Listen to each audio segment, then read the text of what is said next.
Todas as minhas entradas pro card principal do UFC numerado que rola nesse final de semana, que tem o brasileiro Diego Lopes disputando o cinturão contra Alexander Volkanovski.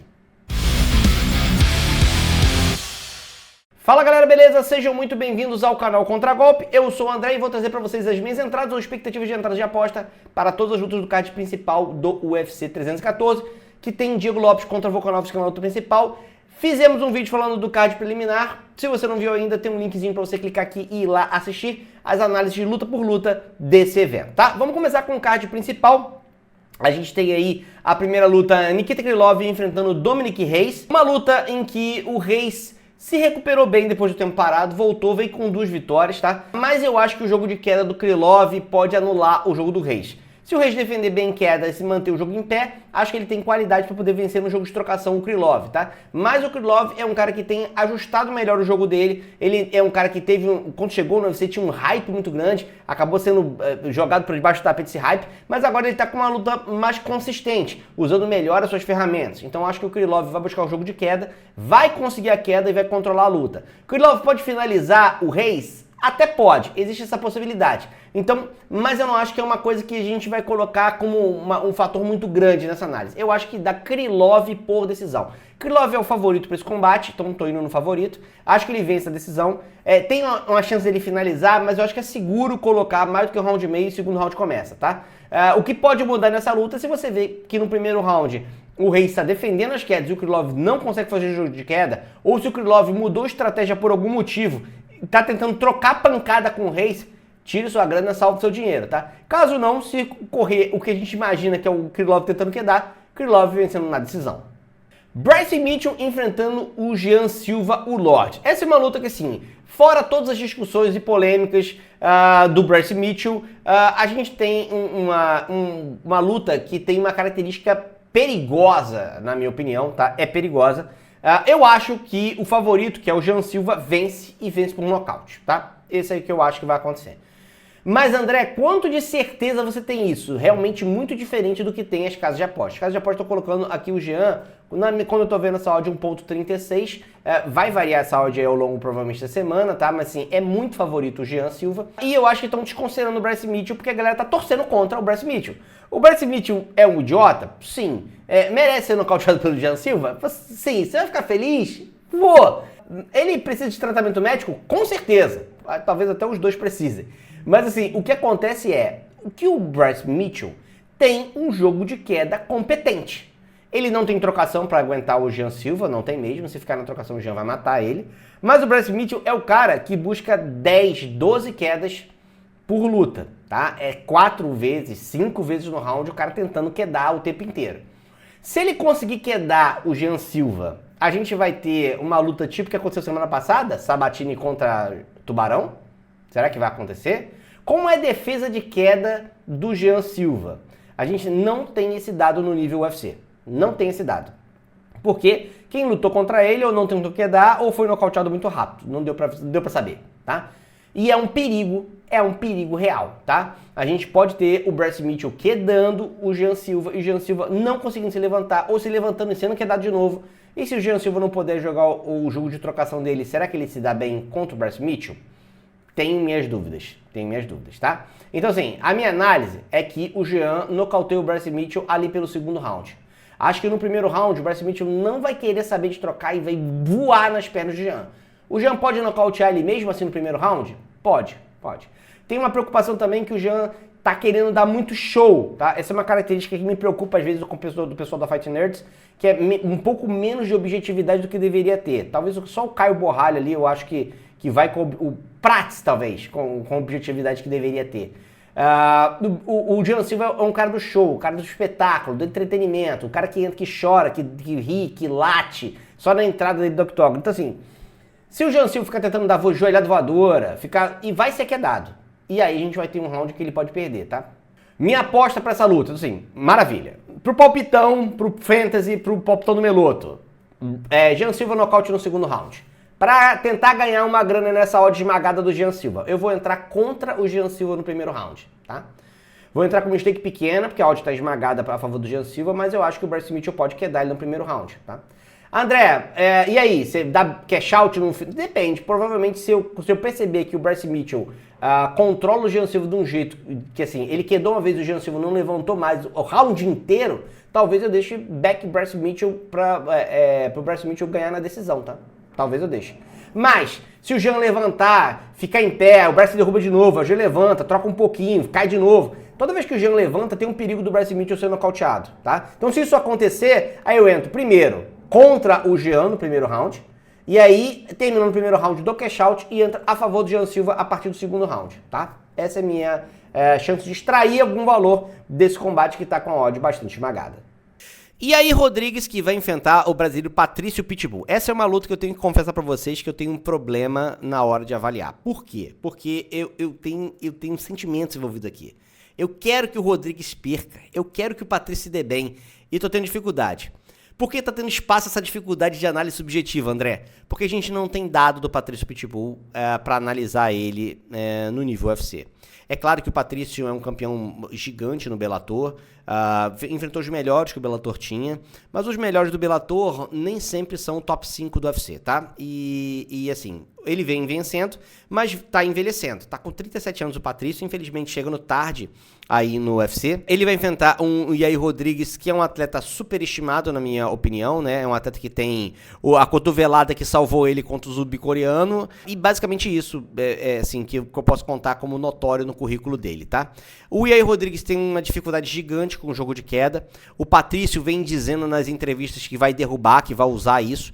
Assim, mas eu não gosto de levar em consideração aquilo que o atleta fala em entrevista, porque enquanto eu não vi aquilo acontecendo dentro do octógono, eu tenho dificuldade de saber se o que ele tá falando ele vai conseguir botar em prática. Então, normalmente eu não considero, tá? Mas a gente tem tão pouco dado aqui, e aí fica mais subjetiva a luta, e é complicado, tá?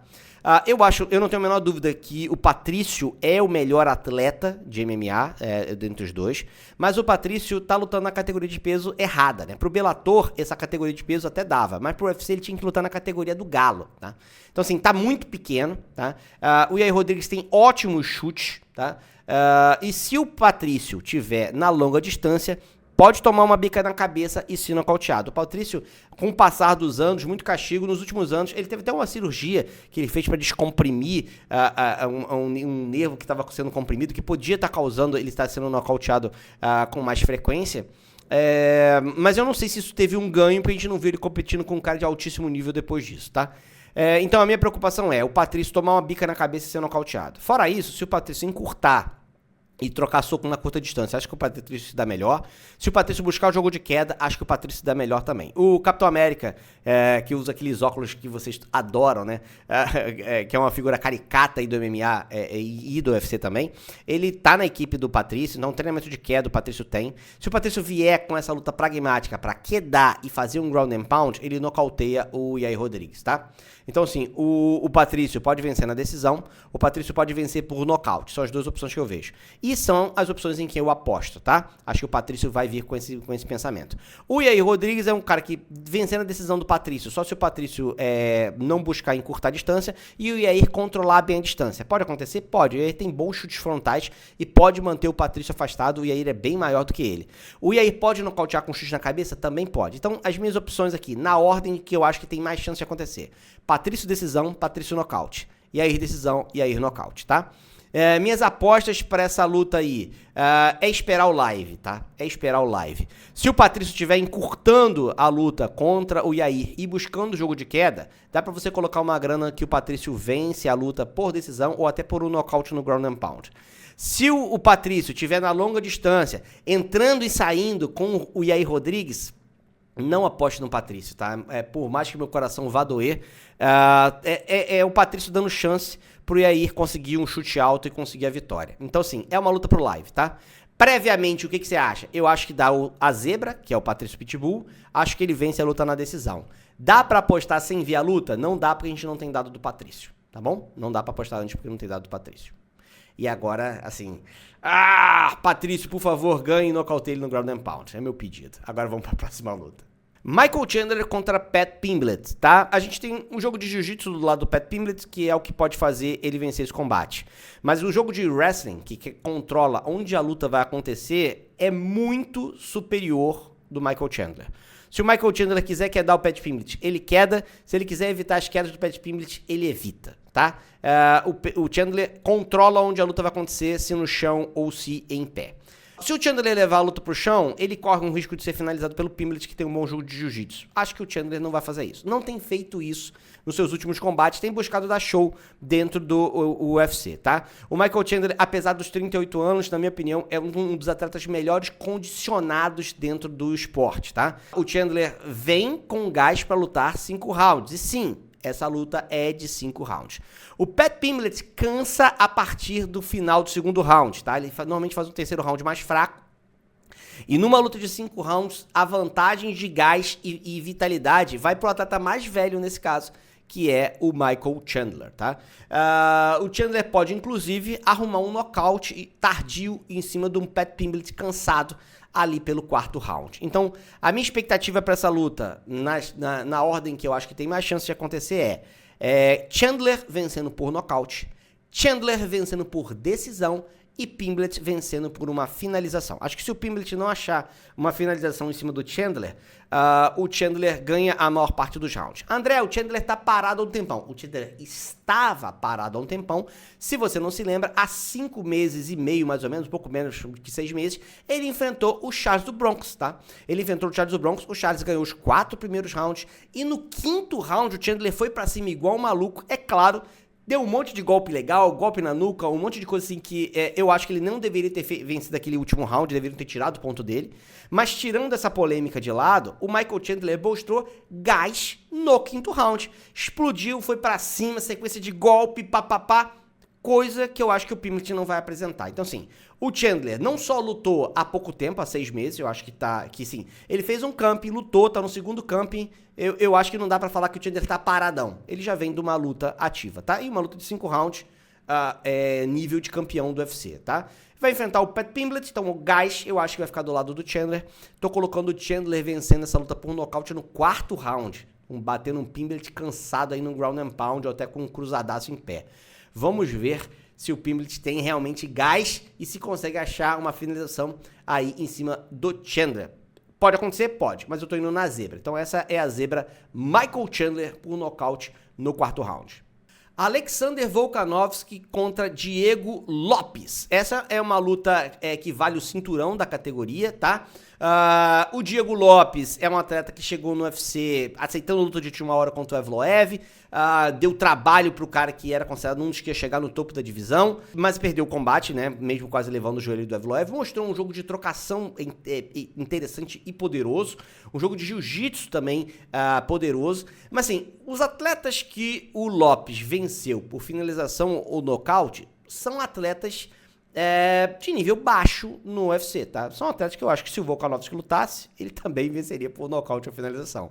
Quando ele pegou atletas de nível um pouco mais alto, por exemplo, o Danig, ele pegou o Danig de última hora, né? Ele teve um problema no gás ali no 3º round, o Danig, inclusive, que aceitou a luta faltando 8 horas pro evento, se eu não me engano. Foi, assim, acho que a coisa mais em cima da hora que eu já vi acontecendo.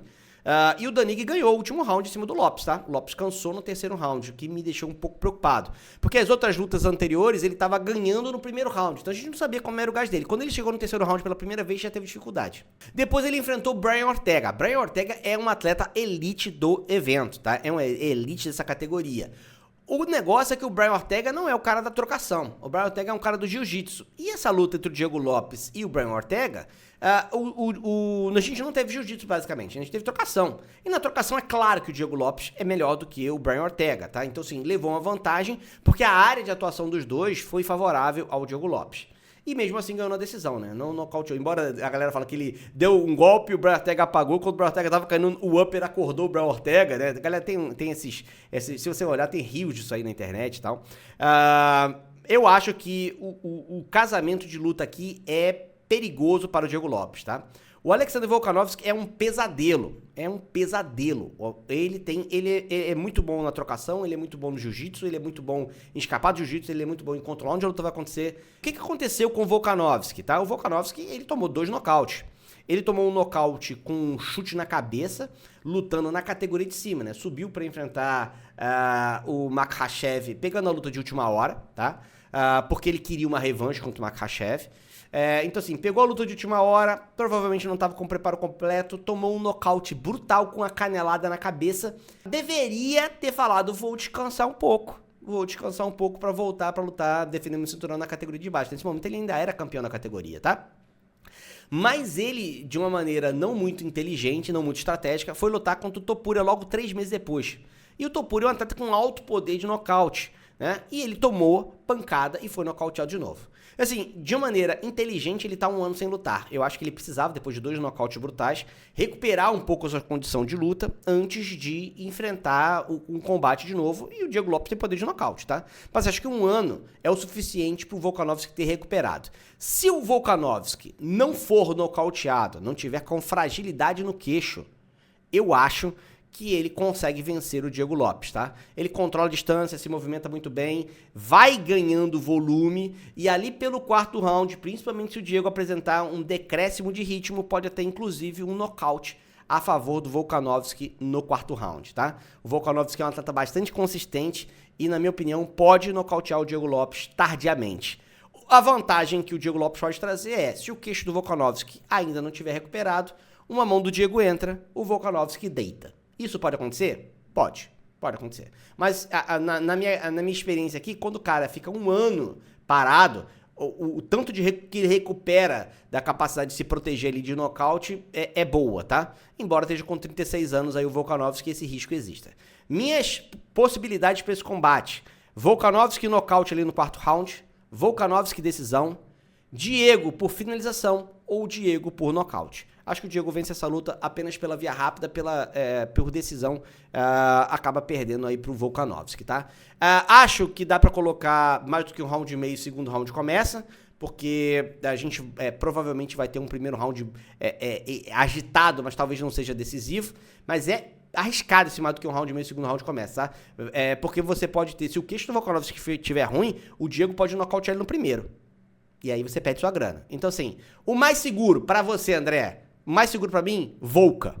Vitória seca do Volkanovski. Essa luta tá empatada nas casas de aposta. Então não tem nem zebra, nem favorito, tá? Então eu tô indo de Volkanovski. Eu sei que não é o que vocês queriam ouvir, mas eu tô indo de Volkanovski pra vencer aí esse combate. Eu analisei também as lutas do card preliminar. Se você quiser acompanhar, tem um link aqui pra você poder clicar e ir lá assistir. Espero que você faça green, porque se você fizer green significa que eu fiz green também. A gente se vê na próxima. Um grande abraço e até mais.